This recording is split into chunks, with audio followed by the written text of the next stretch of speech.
आज की ताजा खबरों के अपडेट में बात करेंगे। सरकार का बड़ा फैसला, श्रमिकों को देगी सरकार 5,000 हजार रुपए की सहायता। आखिर कौन से राज्य में हुई है घोषणा, बताएंगे आपको इस अपडेट में। साथ ही यहाँ पर हेल्थ वर्कर्स के लिए सरकार ने 1 साल के लिए बढ़ाया है बीमा, 50 लाख है कवर। आखिर क्या है पूरी खबर, बताएंगे आपको इस अपडेट में। साथ ही देश के इन राज्यों में फ्री लगेगा कोरोना का टीका, सरकारों ने किया है ऐलान। आखिर कौन कौन से राज्यों में हुआ ये ऐलान, बताएंगे आपको इस अपडेट में। साथ ही यहाँ पर बैंक खाता धारकों के लिए जरूरी खबर, अब घर बैठे मिनटों में आप निपटा सकेंगे ये काम। आखिर कौन कौन से ये काम, बताएंगे आपको इस अपडेट में। साथ ही यहाँ पर देश के इस राज्य में आज से 26 अप्रैल तक लगा है लॉकडाउन, क्या है पूरी खबर, बताएंगे आपको इस अपडेट में। साथ ही आज की तमाम बड़ी और काम की खबरों की बात करेंगे इस अपडेट में। बात करते हैं आज की पहली बड़ी खबर की। उत्तर प्रदेश की योगी सरकार का बड़ा ऐलान, 18 साल से ऊपर के सभी लोगों को फ्री में लगाई जाएगी यूपी में कोरोना की वैक्सीन। उत्तर प्रदेश में कोरोना की स्थिति पर प्रदेश के मंत्रियों के साथ वर्चुअल बैठक करके सीएम योगी आदित्यनाथ ने फैसला किया है कि यूपी में 18 वर्ष से अधिक की उम्र के सभी लोगों को सरकार फ्री टीकाकरण कराएगी, यानी लोगों को फ्री में कोरोना वैक्सीन लगाई जाएगी।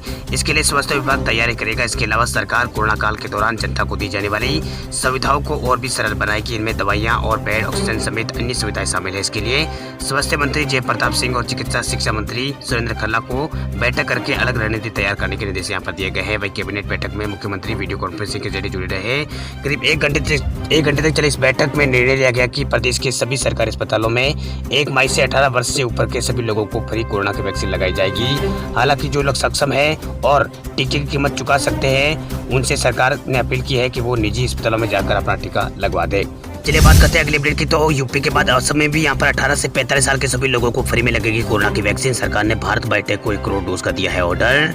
देश भर में कोरोना के मामले लगातार बढ़ते जा रहे हैं। इसी के बीच मंगलवार को असम सरकार ने कहा है कि वो 18 से 45 साल के सभी लोगों को फ्री में कोरोना की वैक्सीन लगवाएगी। असम के स्वास्थ्य मंत्री हेमंत बिस्वा ने कहा है कि पिछले साल असम में आरोग्य नीति में इकट्ठे किए गए फंड का उपयोग वैक्सीन खरीदने के लिए किया जाएगा।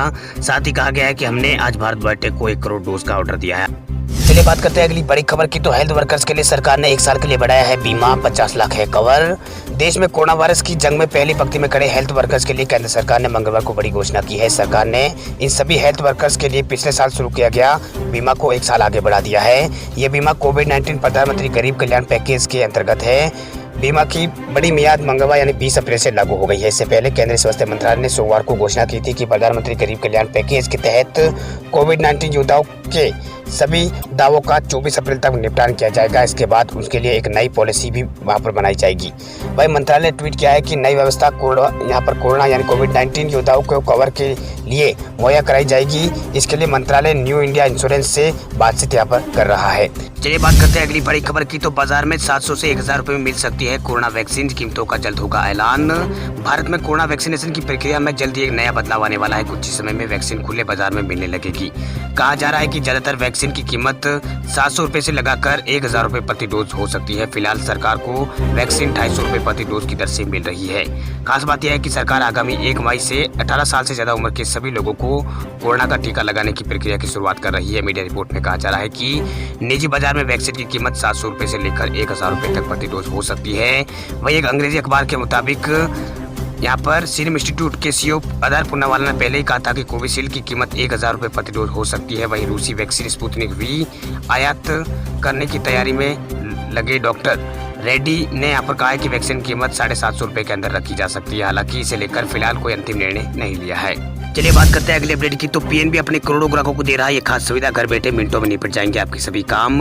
देश के दूसरे सबसे बड़े सरकारी बैंक पंजाब नेशनल बैंक में बचत खाता खोलने के लिए आपको बैंक जाने की जरूरत नहीं है। आप इस सुविधा का लाभ घर बैठे ही उठा सकते हैं। वही केवाईसी संबंधी पूरी प्रक्रिया वीडियो कॉलिंग के जरिए मिनटों में ही निपट जाएगी। पीएनबी ग्राहकों के लिए एक पूरी तरह से डिजिटल सेवा शुरू करने वाला सार्वजनिक क्षेत्र का पहला बैंक बन गया है। वही पंजाब नेशनल बैंक ने 12 अगस्त को अपना जो स्थापना दिवस है उसके मौके पर ये सुविधा यहाँ पर शुरू की है। बैंक ने अपने आधिकारिक ट्विटर हैंडल से जानकारी दी है कि पीएनबी ग्राहकों के लिए पूरी तरह से डिजिटल सेवा शुरू करने वाला देश का पहला सार्वजनिक क्षेत्र का बैंक बन गया है। वही बैंक ने कहा है कि इसमें आप घर बैठे आसानी से खाता खोल सकते हैं। खाता खोलने के लिए सबसे पहले आपको पीएनबी की वेबसाइट पर लॉगिन करना होगा। उसके बाद कुछ जरूरी डॉक्यूमेंट अपलोड करने होंगे।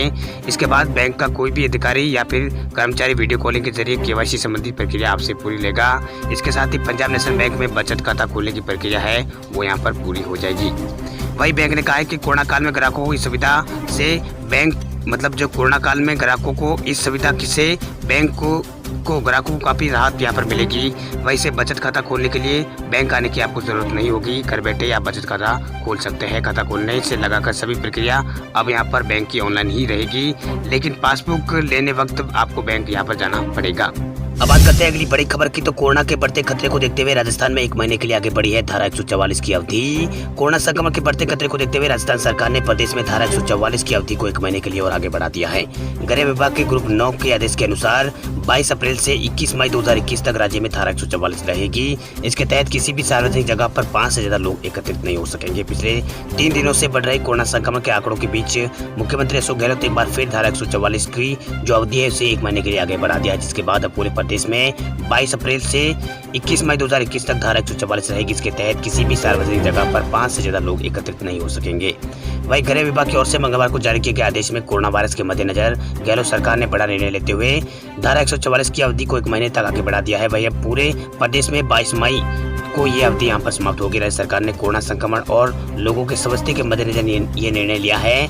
राज्य के गृह विभाग के ग्रुप 9 ने इसके आधिकारिक आदेश यहाँ पर जारी कर दिए हैं। चलिए बात करते हैं अगली बड़ी खबर की। राजस्थान से जुड़ी एक और बड़ी खबर। चिरंजीवी योजना के लिए 30 अप्रैल तक करें आवेदन, मिलेगा 5 लाख रुपए का निःशुल्क बीमा।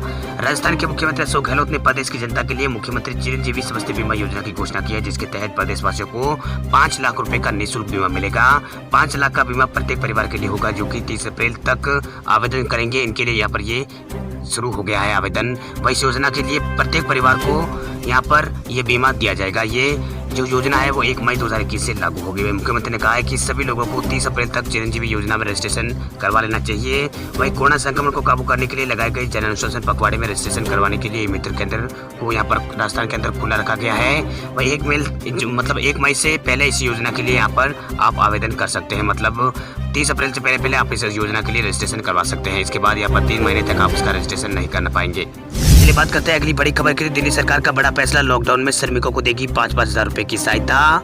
कोरोना वायरस के चलते राजधानी दिल्ली में लगाए गए लॉकडाउन के दौरान दिल्ली की सरकार प्रवासी मजदूरों को यानी दिहाड़ी करने वाले को और निर्माण कार्य में लगे मजदूरों की खाने पीने और अन्य आवश्यकताओं को पूरा करेगी। इस सिलसिले में मंगलवार को दिल्ली सरकार ने हाईकोर्ट में हलफनामा दाखिल कर दिया है। सरकार ने कोर्ट को बताया है कि इसके अलावा रजिस्टर्ड जो निर्माण मजदूर है, श्रमिक है, उनको 5-5 हजार रुपए की वित्तीय मदद केजरीवाल सरकार की ओर से दिल्ली में दी जाएगी। चलिए बात करते हैं अगली बड़ी खबर की। तो प्रवासी मजदूरों की मदद के लिए खोले गए हैं 20 कंट्रोल रूम, व्हाट्सएप या फिर फोन करके बताई जा सकेगी समस्या। कोरोना वायरस की दूसरी लहर से देश के विभिन्न हिस्सों में लॉकडाउन और कर्फ्यू यहाँ पर लगा दिया गया। ऐसे में एक बार फिर प्रवासी श्रमिकों में भगदड़ है। वही उनमें रोजी रोटी का खोने का डर और इसी डर के चलते वे अपने घर रवाना हो रहे हैं। इसे देखते हुए केंद्रीय श्रम मंत्रालय ने प्रवासी श्रमिकों की मदद के लिए 20 कंट्रोल रूम बनाए हैं। प्रवासी श्रमिक इन केंद्रों से संपर्क कर अपनी समस्या साझा कर सकते हैं। वही मंत्रालय ने कहा है कि ऐसी परिस्थितियों में प्रवासी श्रमिक कई प्रकार से प्रभावित होते हैं। उनकी सभी समस्याओं को दूर करने की कोशिश की जाएगी। मुख्य श्रम आयुक्त सभी 20 कंट्रोल रूम की निगरानी यहाँ पर करेंगे। इससे संबंधित राज्य सरकार की मदद से यहाँ पर श्रम मंत्रालय का ये कंट्रोल रूम श्रमिकों की समस्या का निवारण कराएगा। वही प्रवासी श्रमिक ईमेल या फिर व्हाट्सएप या फिर मोबाइल फोन के जरिए इन कंट्रोल रूम से जो ये कंट्रोल रूम है यहाँ पर संपर्क कर सकता है। इसके अलावा यहाँ पर जो श्रम मंत्रालय के अनुसार जो 20 कंट्रोल रूम खोले गए हैं वो यहाँ पर अहमदाबाद, अजमेर और बेंगलोर, भुवनेश्वर और चंडीगढ़, चेन्नई, कोची, देहरादून, दिल्ली, धनबाद और गुवाहाटी, हैदराबाद, जबलपुर और कानपुर, कोलकाता, मुंबई, नागपुर, पटना और रायपुर में ये स्थापित यहाँ पर किए गए हैं। इससे आप कॉल या फिर फोन करके या फिर व्हाट्सएप के जरिए इनसे संपर्क कर सकते हैं। चलिए बात करते हैं अगली बड़ी खबर की। तो पांडिचेरी में लगा है 26 अप्रैल तक लॉकडाउन। पीएम मोदी ने की थी अंतिम विकल्प मानने की अपील। देश में कोरोना के बढ़ते मामलों के बीच अब केंद्र शासित प्रदेश पांडिचेरी में भी बुधवार को लॉकडाउन लगा जाने की घोषणा की है। यहाँ 26 अप्रैल तक लॉकडाउन रहेगा। पांडिचेरी में इससे पहले मंगलवार को रात 10 बजे सुबह 5 बजे तक नाइट कर्फ्यू का ऐलान भी किया गया था। आपको बता दें कि मंगलवार को ही प्रधानमंत्री नरेंद्र मोदी ने देश की जनता को संबोधित करते हुए राज्यों से अपील की थी कि वो लॉकडाउन को अंतिम विकल्प ही माने। वही देश के नाम अपने संबोधन में पीएम मोदी ने कहा था कि राज्यों को माइक्रो कंटेनमेंट जोन पर ध्यान देना चाहिए और लॉकडाउन को एकदम आखिरी विकल्प मानना चाहिए। उन्होंने कहा था कि देश को मिलकर अगले लॉकडाउन से बचाना है। वही पांडिचेरी सरकार की ओर से जारी आधिकारिक चिट्ठी के मुताबिक सभी दुकानें ऐसे समय में बंद होनी चाहिए जिससे इसे चलाने वाला हर शख्स 10 बजे से पहले अपने घर पहुंचाए। वह होटलों को निर्देश दिया गया है कि वे अपने यहाँ बैठकर खाने की व्यवस्था को रात 8 बजे तक ही सीमित रखें। इसके बाद रात 10 बजे तक होम डिलीवरी की जा सकती है। केंद्रीय स्वास्थ्य मंत्रालय के मुताबिक पांडिचेरी में जो कोरोना के पिछले 24 घंटों में जो मामले थे वो लगातार बढ़े हैं। इसको देखते हुए यहाँ पर ये लॉकडाउन का ऐलान हुआ है। यहाँ पर अभी जो एक्टिव केस है वो 4,792 यहाँ पर फिलहाल एक्टिव केस बचे हैं। बात करते हैं अगली बड़ी खबर की, तो भारत में कोरोना के मिले हैं पिछले 24 घंटों में 2,54,000 के आसपास कोरोना के केस। पहली बार 2020 लोगों की भारत में हुई है मौत। भारत में कोरोना की दूसरी लहर ने हाहाकार मचा रखा है। देश में कोरोना के केसों की लगातार बढ़ोतरी हो रही है। वहीं पिछले 24 घंटों के दौरान भारत में 2,54,000 के आसपास कोरोना के केस आए हैं। वहीं पिछले 24 घंटों में 2,020 लोगों की मौत भी हुई है। वहीं इस दौरान भारत में पिछले 24 घंटों में 1,67,000 से अधिक लोग ठीक भी हुए हैं। वहीं अब तक भारत में 1,56,00,000 के आसपास टोटल संक्रमित हो चुके हैं। अब तक भारत में 1,32,00,000 से अधिक लोग ठीक भी हो चुके हैं। वहीं मौतों का आंकड़ा भारत में 1,82,000 पार हो चुका है। वहीं अभी इलाज करा रहे मरीजों की संख्या 21,50,000 के आसपास पहुंच चुकी है। हर दिन हो रही मौतों के मामले में एक बार फिर भारत टॉप पर पहुंच गया है।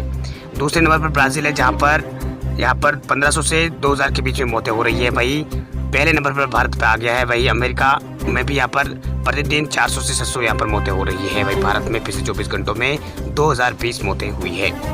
वहीं महाराष्ट्र में पिछले 24 घंटों में 62,000 के आसपास नए मामले आए हैं। 54,000 से अधिक ठीक हुए हैं।